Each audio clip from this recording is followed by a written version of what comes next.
جس کو ہم اپنا مذہب کہتے ہیں، وہ الہی قانون پروردگار کا بنایا ہوا اور اللہ کا بھیجا ہوا ہے۔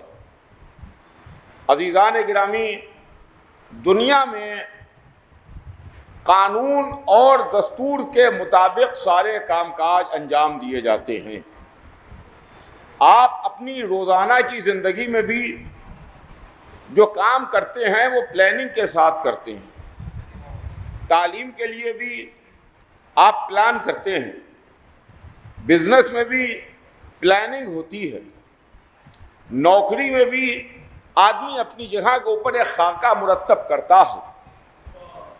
انسان کی زندگی ایک نہ ایک پلاننگ کے تحت، دستور کے تحت، وہ خود اپنے ذہن کا بنایا ہوا کیوں نہ ہو، اس کے تحت انسان کام انجام دیتا ہے۔ اس کے علاوہ اگر ہم اس سے بڑے پیمانے پر دیکھیں تو ملکوں کے پیمانے کے اوپر بھی ہم کو قانون نظر آتے ہیں اور ملک گیر پیمانے کے اوپر ہم کو دستور نظر آتے ہیں۔ چنانچہ جس کو ہم کانسٹیٹیوشن کہتے ہیں، جس کو ہم آئین کہتے ہیں، جو ملکوں کے قانون ہوتے ہیں، ملکوں کے دستور ہوتے ہیں، آج بھی جبکہ زمانہ بہت زیادہ آگے بڑھ گیا، علم کے میدان میں انسان ترقی کر رہا ہے، لیکن آج سے سینکڑوں سال پہلے بھی ملکوں کے بھی اپنے کچھ نہ کچھ قانون ہوا کرتے تھے۔ آج کانسٹیٹیوشن لکھا ہوا موجود ہے، آج ایک دستور ہے جو کتاب کی شکل میں ہمارے درمیان ہے۔ آج ایک کتاب ہے کہ جس کو ہم اپنے دستور کی، کانسٹیٹیوشن کی کتاب کہتے ہیں، لیکن اس کے پہلے بھی جب انسان اتنی زیادہ ترقی کی دوڑ میں نہیں تھا، جب انسان کے پاس اتنا علم نہیں تھا، جب انسان کے پاس اتنی سمجھ نہیں تھی، جب انسان کے پاس اتنی سوچ نہیں تھی، اس وقت بھی انسان کے پاس کوئی نہ کوئی دستور، کوئی نہ کوئی قانون، کوئی نہ کوئی کانسٹیٹیوشن، کچھ نہ کچھ ہوتا تھا۔ تو عزیزان گرامی، جب ہمارے پاس ہماری اپنی زندگی کے لیے ہمارا بنایا ہوا قانون اور دستور ہے، تو کیا اللہ جس کے ہم بندے ہیں، جس نے ہم کو خلق کیا ہے، جس نے ہم کو بنایا ہے، وہ بغیر دستور اور قانون کے ہم کو بھیج دے گا؟ وہ بغیر کانسٹیٹیوشن کے ہم کو بھیج دے گا؟ ہماری حیثیت بالکل ایسے ہی ہو جائے گی کہ جیسے بھیڑیا دھسان ہے کہ جہاں کوئی قاعدہ قانون ہی نہیں ہے۔ ان کا نہیں، ایسی بات نہیں ہے۔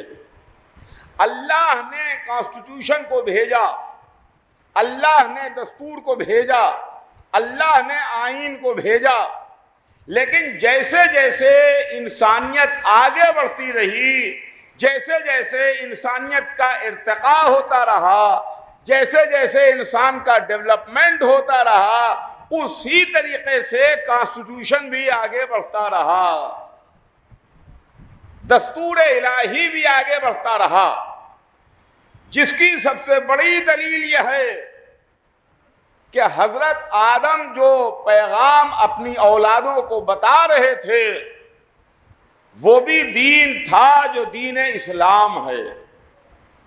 جناب نوح نے اپنے قوم والوں کو جو میسج دیا، جو پیغام دیا، جو بات بتائی، وہ بھی ایک کانسٹیٹیوشن ہے، وہ بھی دین میں ہے، وہ بھی اسلام میں ہے۔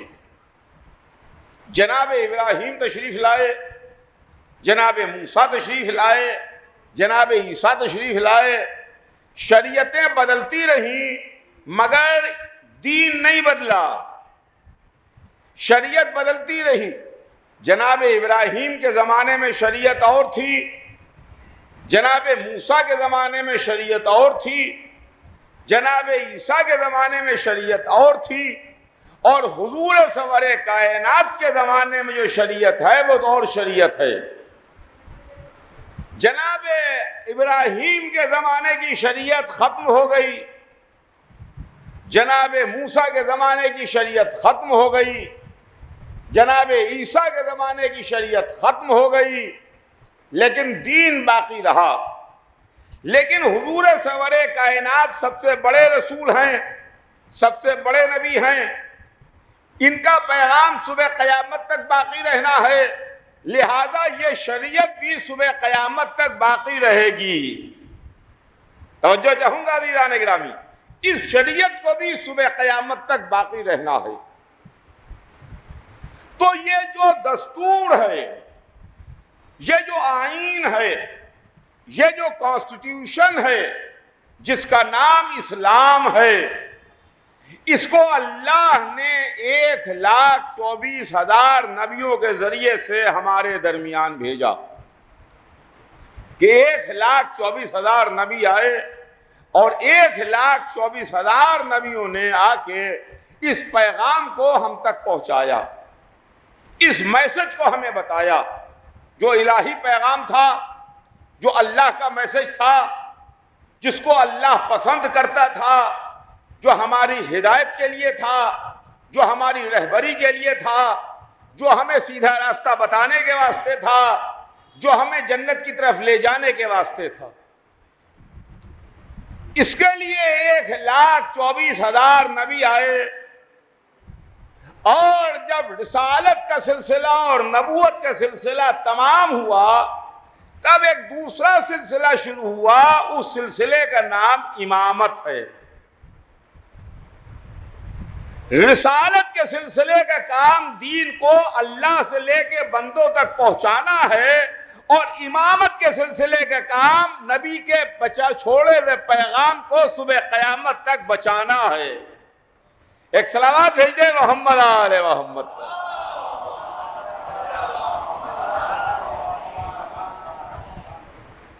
سنیے گا عزیزان گرامی، ان کا کام دین کو پہنچانا ہے، ان کا کام دین کو بچانا ہے۔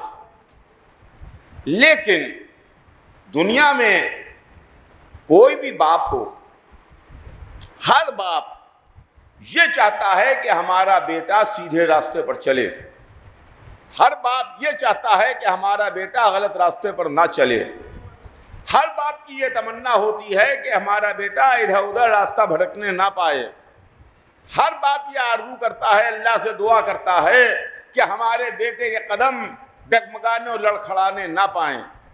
یہ ایک عام باپ کے دل کی خواہش ہے، یہ ایک عام باپ کے دل کی آرزو ہے، جو ہر باپ کے دل میں ہوتی ہے اپنی اولاد کے لیے۔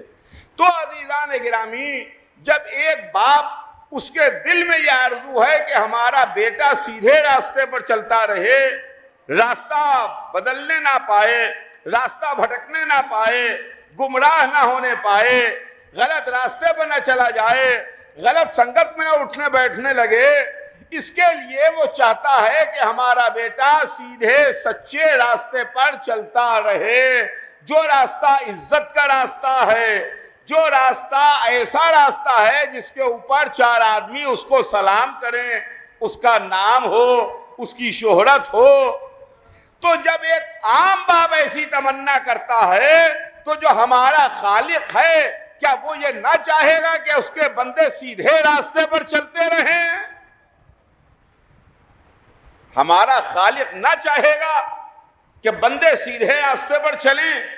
یہی تو وجہ ہے کہ ہم جب نماز میں کھڑے ہوتے ہیں اور مصلی پر آتے ہیں تو ہم یہ دعا مانگتے ہیں اللہ کی سرکار میں کہ اہدنا الصراط المستقیم، پالنے والے تو ہمیں سیدھے راستے پر باقی رکھ۔ سنیے گا، اہدنا الصراط المستقیم، پالنے والے تو ہمیں سیدھے راستے پر باقی رکھ۔ ہر مسلمان جب بھی نماز میں آتا ہے، مصلی پر آتا ہے، اللہ کی سرکار میں آ کے کھڑا ہوتا ہے، اپنے کو قبلہ رخ کرتا ہے، تکبیرۃ الاحرام کہہ کے، اللہ اکبر کہہ کے نیت باندھتا ہے، اور اس کے بعد جو سب سے پہلا سورہ پڑھتا ہے، اس پہلے سورے میں یہ کہتا ہے، دعا کرتا ہے کہ اہدنا الصراط المستقیم، پالنے والے تو ہمیں سیدھے راستے پر باقی رکھ، سیدھے راستے پر باقی رکھ۔ اب ہمارے پاس سیدھا راستہ کون سا ہے؟ ہمیں کیا معلوم کہ جس راستے پر ہم چل رہے ہیں کہ وہ سیدھا راستہ ہے کہ غلط راستہ ہے؟ ہمیں کیا معلوم کہ وہ راستہ سچا راستہ ہے کہ جھوٹا راستہ ہے؟ ہر چلنے والا اب کہے گا کہ صاحب ہم تو سیدھے راستے پر چل رہے ہیں، جو راستہ ہم نے معین کیا ہے وہ صحیح راستہ ہے، سچا راستہ ہے، حق کا راستہ ہے، صراط مستقیم ہے۔ اب پتہ کیسے چلے کہ ہم سیدھے راستے پر ہیں کہ نہیں ہیں؟ ہمارے والد چاہتے تھے کہ ہم سیدھے راستے پر باقی رہیں، ہمارا الخالق، ہمارا پیدا کرنے والا، ہمارا اللہ چاہتا ہے کہ ہم سیدھے راستے پر رہیں۔ ہم نماز میں 5 وقت دعا کرتے ہیں کہ اہدنا الصراط المستقیم، پالنے والے ہمیں سیدھے راستے پر باقی رکھ۔ اب یہ سیدھا راستہ ہے کون سا؟ صراط مستقیم ہے کیا جس کے لیے ہم دعا کر رہے ہیں؟ کہ دیکھیے اللہ کا پسندیدہ راستہ ہی تو صراط مستقیم ہے، اللہ کا پسندیدہ راستہ ہی صراط مستقیم ہے۔ اب ہمیں پتہ کیسے چلے کہ یہ صراط مستقیم ہے کہ یہ نہیں ہے؟ خدا کی قسم وہ ہمیں تب پتہ چلا جب غدیر کے میدان میں دین مکمل ہوا اور رسول نے دعا کی، اللہم ادر الحق حیث ما دار، پالنے والے حق کو ادھر موڑ دے جدھر علی مڑ جائے۔ توجہ چاہوں گا عزیزان گرامی، پالنے والے حق کو ادھر موڑنا جدھر علی مڑ جائیں، یعنی علی آگے رہیں گے، حق پیچھے پیچھے رہے گا۔ اب جو راستہ علی کا ہے وہی حق کا راستہ ہے، وہی صراط مستقیم ہے۔ ایک صلوات بھیج دے محمد آل محمد پر۔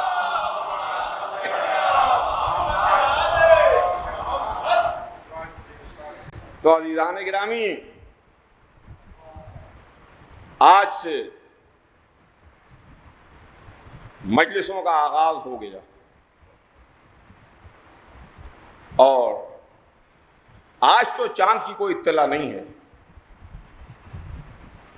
ابھی تک کوئی اطلاع نہیں، اور مختلف ذرائع سے یہ خبر ملی کہ بھئی چاند نہیں ہوا، مگر والد مرحوم خطیب اکبر مولانا مرزا احمد اطہر صاحب نے یہ بات فرماتے تھے کہ 29 تاریخ سے میں مجلسیں شروع کر دیتا ہوں، اور آپ اس کے گواہ ہیں کہ 29 تاریخ 29 ذی الحجہ آج کی رات سے، اس لیے یہ فرماتے تھے کہ اگر آج چاند ہو گیا تب تو آج کی مجلس چاند رات کی ہے، اور چاند نہیں ہوا تو یہ مجلس استقبال اضحیٰ کی ہے۔ ہم استقبال کرتے ہیں، ہم اپنی آنکھیں بچھاتے ہیں، لہذا یہ استقبال اضحیٰ کی بھی ہے۔ اور ایک اعلان پہلے سے ہو گیا تھا، ایک مرد مومن ہاشم صاحب، ان کے ایصال ثواب بھی ہے، جن کا انتقال عین روز عاشورہ ابھی چند برس پہلے ہوا، چند برس پہلے۔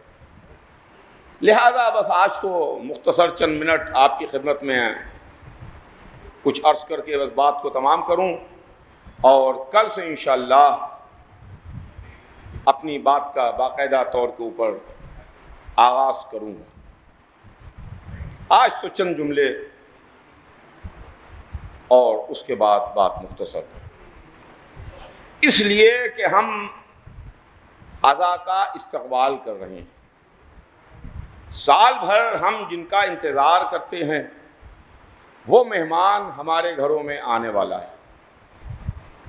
آپ یقین مانیے، بے شک ہم انتظار تو کرتے ہیں،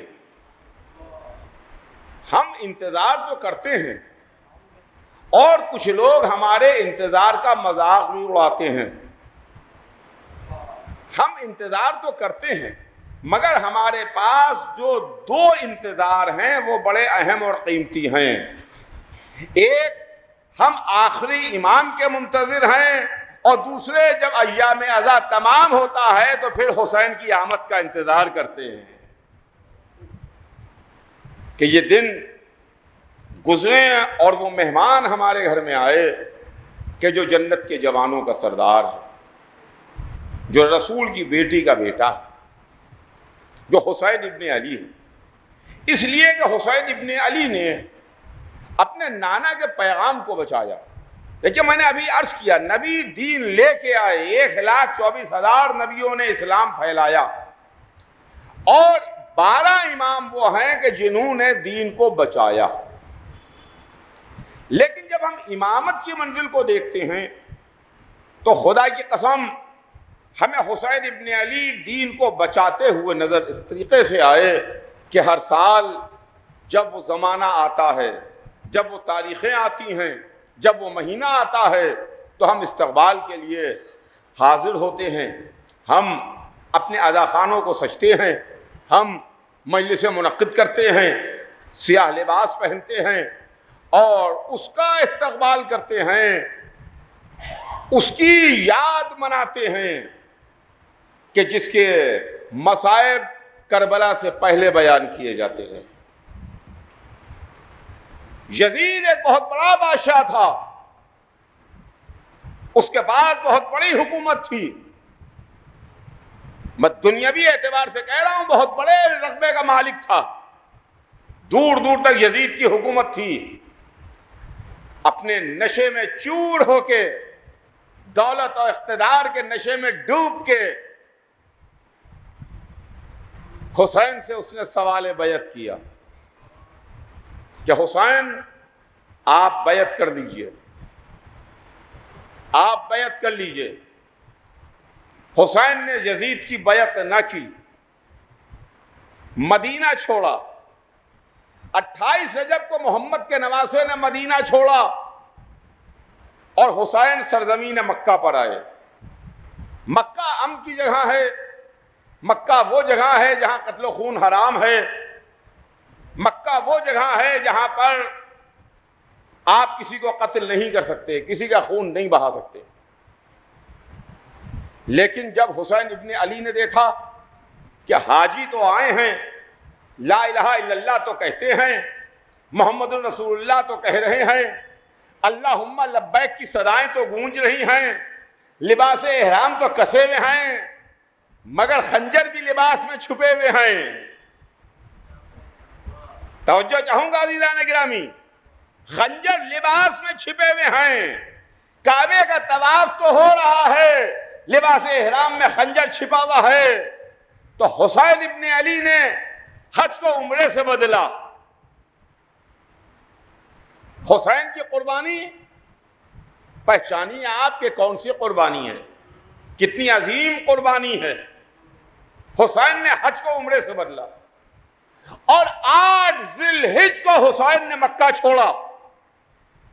جو حضرات حج کر چکے ہیں وہ جانتے ہیں 8 ذی الحجہ کو مکے میں سب سے بڑا مجمع ہوتا ہے. 8 ذی الحجہ وہ تاریخ ہے کہ جب حاجی لباس احرام باندھتا ہے، حج کا احرام باندھتا ہے. حسین 8 ذی الحجہ کو مکہ چھوڑتے ہیں اور یہ اعلان کرتے ہوئے مکے سے نکلتے ہیں کہ مجھے ہر حدود حرم سے ایک بالش باہر نکل کے قتل ہونا گوارا ہے، مگر حدود حرم سے ایک بالش اندر قتل ہونا گوارا نہیں ہے.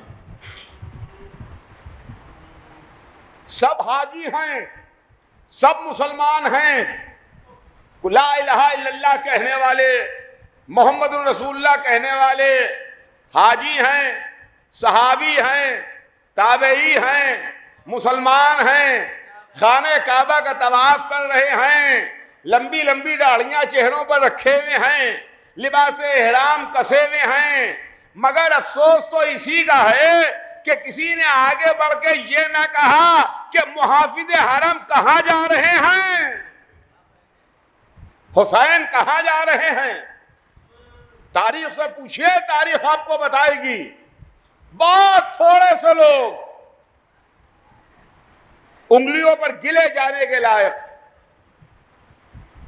جو حسین کی خدمت میں آئے، ورنہ اکثریت تو طواف کرتی رہی۔ جس نے نماز بتائی، جس نے روزہ بتایا، جس نے حج بتایا، جس نے حج کا طریقہ اور سلیقہ بتایا، جس نے واجب و حرام بتایا، جس نے کعبے کی حرمت بتائی، جس نے یہ بتایا کہ کعبہ اللہ کا گھر ہے، اسی کا نواسہ حج کو عمرے سے بدل رہا ہے، اور مسلمان کعبے کے طواف میں محفوظ لگے ہوئے ہیں، اسی میں مصروف ہیں۔ حسین مکہ چھوڑتے ہیں، مکہ چھوڑ کے حسین نے رخ کیا سرزمین عراق کا۔ عراق کی جانب حسین آگے بڑھ رہے ہیں، ادھر مسلمان کعبے میں حج کا مصروف ہے، کعبے کا طواف کر رہا ہے، ارکان حج بجا لا رہا ہے، اور ادھر کعبے کو بچانے والا حرمت کعبہ کو بچا کر کے مکے سے نکل چکا ہے۔ عرب کا ریگستان ہے، دھوپ ہے، صحرا ہے، تپتا ہوا بن ہے، قیامت کی گرمی ہے، اونٹوں کا سفر ہے، کہ قافلہ چلتا چلا جا رہا ہے، اور اس نے دیکھا کہ سامنے سے قافلہ چلا رہا ہے، اور اس قافلے میں پیاس اتنی شدت پر ہے کہ اس کے جانوروں کی زبانیں بھی دہن سے باہر نکل آئی ہیں، کہ ایک مرتبہ ساقی کوثر کے بیٹے نے حکم دیا کہ دیکھو یہ لشکر پیاسا ہے، ان کے جانوروں کی زبانیں دہن سے باہر نکل آئی ہیں، جاؤ جا کے ان کو پانی پلاؤ، ان کی پانی کا انتظام کرو۔ لیجئے، مشکوں کے دہانے کھول دیے گئے، پیاسے لشکر کو پانی پلایا گیا، اور تاریخ لکھتی ہے کہ لشکر تو لشکر، رسالہ تو رسالہ، رسالے کے جانوروں کو پانی پلایا گیا۔ جب جانور خود سے اپنا منہ پانی سے ہٹا لیتا تھا تو اس کے سامنے سے پانی ہٹایا جاتا تھا۔ سیراب کیا، اور اس کے بعد جب شکم سیر ہو گئے، پیاس بجھ گئی، جانوروں نے پانی پی لیا، تو پھر یہی رسالہ حسین کو گھیر کے لے کے آیا۔ عزیزان گرامی، کسی کے ذہن میں یہ ناپا خیال پیدا ہو کہ کربلا کا واقعہ کوئی اچانک واقعہ ہے۔ آج چونکہ چاند نہیں ہوا، لہذا 2-4 منٹ آپ کی خدمت میں یہ بات عرض کروں، کسی کے ذہن میں یہ خیال نہ آنے پائے کہ کربلا کا واقعہ ٹنڈم واقعہ ہے، اچانک سوال بیعت اٹھا ہے، اچانک یہ سارا معاملہ ہوا ہے۔ کربلا تو پہلے سے تیار ہو رہی ہے، کربلا پہلے سے تیار ہو رہی ہے، اس لیے کہ کربلا میں پنجتن کی نمائندگی ہوگی، کربلا میں پنجتن کی نمائندگی ہوگی۔ اگر یقین نہ آئے تو وہ علی کی آرزو دیکھ لیجئے جو اپنے بھائی عقیل سے کی تھی کہ ایسا بہادر پیدا ہو جو میرے پاس ذخیرہ ہو۔ یہ آرزو حیدر کرار ہے۔ یہ کس دن کے لیے آرزو ہے؟ یہ کس دن کے واسطے تمنا ہے؟ یہ کس دن کے واسطے خواہش ہے؟ کہ میرے پاس ذخیرہ ہو، یعنی کربلا کے لیے ذخیرہ ہو، کربلا کے لیے تیاری ہو رہی ہے۔ اور اس کے بعد چونکہ رسول دنیا سے سدھار گئے، رسول دنیا سے تشریف لے گئے، اللہ نے اپنے حبیب کی صورت و شکل کا ایک بیٹا حسین کو دیا، جو صورت و سیرت میں، رفتار و گفتار میں حبیب سے مشابہ تھا، رسول اللہ سے مشابہ تھا۔ امام حسن جب دنیا سے چلے تو اپنے بیٹے کے بازو پر یہ کہتے ہوئے تعویذ باندھ دیا، میرے لال جب کوئی مشکل موقع آئے تو اس کو کھول کے پڑھ لینا. اور اس کے بعد وہ روایتیں وہ تو تاریخ میں ہیں کہ جہاں جناب آدم نے عرش پر نام دیکھے، 4 نام دیکھ کے خوش ہوئے، 1 نام دیکھ کے آنکھوں سے آنسو نکلے.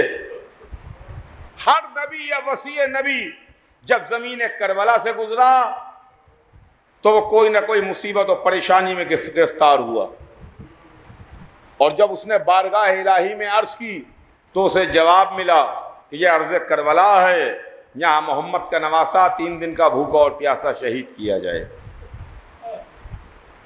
وہ خبر شہادت حسین تھی جو جبرائیل لے کے آئے اور رسول اللہ کو دی، مگر یہ کربلا کی تیاری ہے جس کو حسین تیار کر رہے ہیں، ساتھ میں لے رہے ہیں، آؤ تم آؤ تم آؤ تم آؤ، کسی کو روک رہے ہیں، کسی کو منع کر رہے ہیں، کسی کو ساتھ میں لے کے چل رہے ہیں. اس لیے کہ کربلا میں حسین ان کو لے کر کے آئے، کربلا میں حسین ایسے ناصروں کو لے کر کے آئے، کربلا میں حسین ایسے وفادار ساتھیوں کو لے کر کے آئے کہ جیسے وفادار ساتھی و ناصر نہ محمد کو ملے، نہ علی کو ملے، نہ حسن کو ملے. یہی تو وجہ ہے کہ 3 دن کی بھوک میں، 3 دن کی پیاس میں، شب عاشور جب حسین نے چراغ بجھایا تھا تو کوئی اٹھا نہیں، کوئی گیا نہیں. حسین نے بیعت کو گردنوں سے ہٹا لیا کہ تم آزاد ہو، جہاں تمہارا دل چاہے چلے جاؤ، میں بیعت کو ہٹائے لے رہا ہوں. مگر جب دوبارہ پھر چراغ جلایا تو روشنی تو ضرور ہوئی، مگر چاہنے والوں کے چہرے نور سے اور زیادہ کھلنے لگے. عزیزان گرامی، ہمیں کربلا میں کچھ دستور عجب نظر آتا ہے. دیکھیے، درخت لگا ہوا ہو، پیڑ لگا ہو، آپ نے کوئی پھول لگایا ہو، گلاب لگایا ہو، جب اس کو پانی آپ نہیں دیجئے گا تو وہ مرجھانے لگے گا، پھول کملانے لگیں گے، پتیاں سوکھنے لگیں گی. لیکن کربلا میں جو حسین درخت لگا رہے تھے، ان کو پیاس ان کو زیادہ ایسا بنا رہی تھی کہ ان کے چہرے کھل کھل کے سامنے آ رہے تھے. پیاس سے چہرے ملجھا نہیں رہے تھے، ادھر پیاس تھی، ادھر چہروں پر نکھار بڑھتا جا رہا تھا، چہروں پر نور میں اضافہ ہوتا جا رہا تھا. اور اس کے بعد خدا کی قسم یہی وہ کربلا کا واقعہ ہے کہ جس کے لیے ایک روز حضور سرور کائنات تشریف فرما تھے اور مولا کائنات تشریف فرما تھے. رسول کے پہلو میں رسول کی بیٹی بیٹھی تھیں، دونوں نواسے بیٹھے تھے، یعنی گھر میں پنجتن کا مجمع تھا.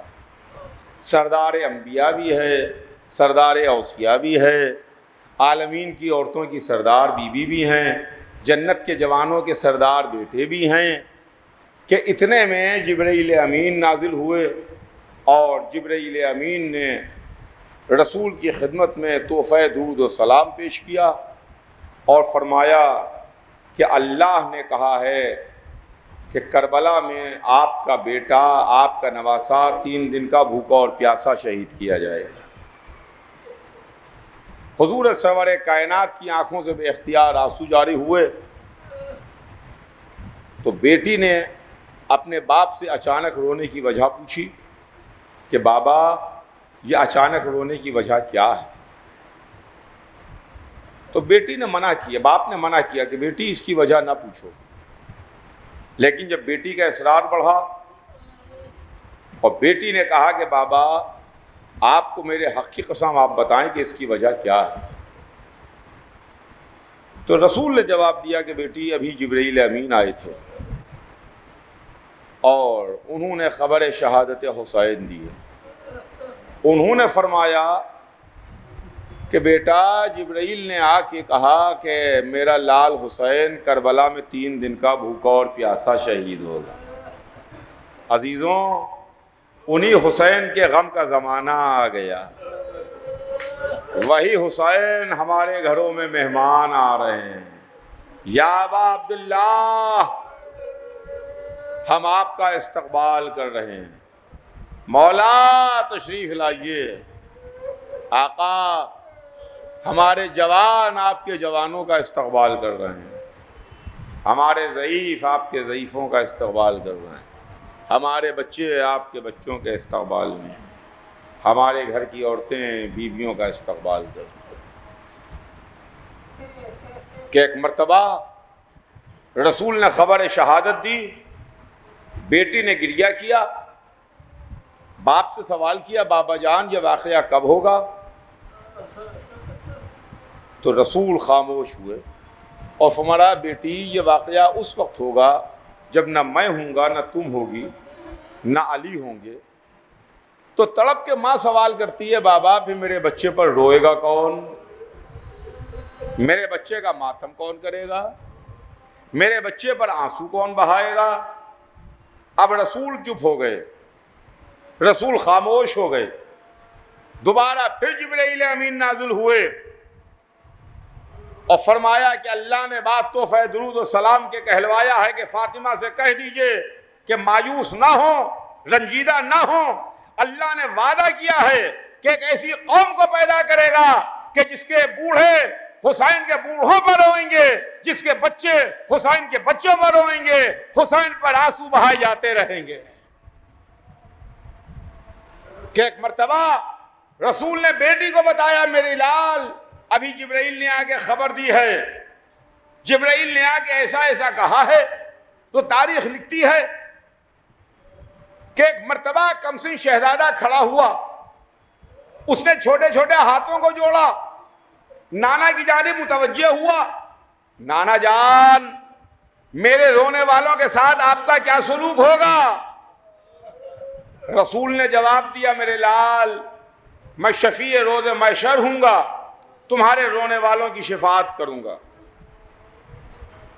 بچہ ہاتھ جوڑ کے اپنے بابا کی طرف متوجہ ہوا، اے بابا آپ کا کیا سلوک ہوگا؟ مولا علی نے جواب دیا میرے لال میرے بیٹے میں ساقی حوض کوثر ہوں، قیامت کی تیز گرمی ہوگی، حشر کا میدان ہوگا، میں تمہارے رونے والوں کو آب کوثر سے سیراب کروں گا۔ ننھا شہزادہ اپنے بڑے بھائی کی جانب متوجہ ہوا کہ میرے بھائی آپ کا کیا سلوک ہوگا؟ تو امام حسن نے بھی جواب دیا کہ بھیا حسین میں رونے والوں کی شفاعت کروں گا۔ اب تاریخ لکھتی ہے کہ ننھا شہزادہ دونوں چھوٹے چھوٹے ہاتھوں کو جوڑے ہوئے اپنی ماں کی جانب متوجہ ہوا اور فرمایا مادر گرامی آپ کا کیا سلوک ہوگا؟ آپ میرے رونے والوں کے ساتھ کیا سلوک کیجئے گا؟ ایک مرتبہ جناب فاطمہ فرماتی ہیں میرے لال میں در جنت پر بال کھول کے کھڑی ہو جاؤں گی، اس وقت تک نہ جاؤں گی جب تک ایک ایک رونے والا جنت میں نہ چلا جائے۔ میں کہوں گا بی بی فاطمہ آپ سر کے بالوں کو نہ کھولیے، کربلا میں زینب بے رضا ہوگی، ام کلثوم کے سر سے چادر چھنے گی، واہ حسینہ کی صدائیں بلند ہوگی۔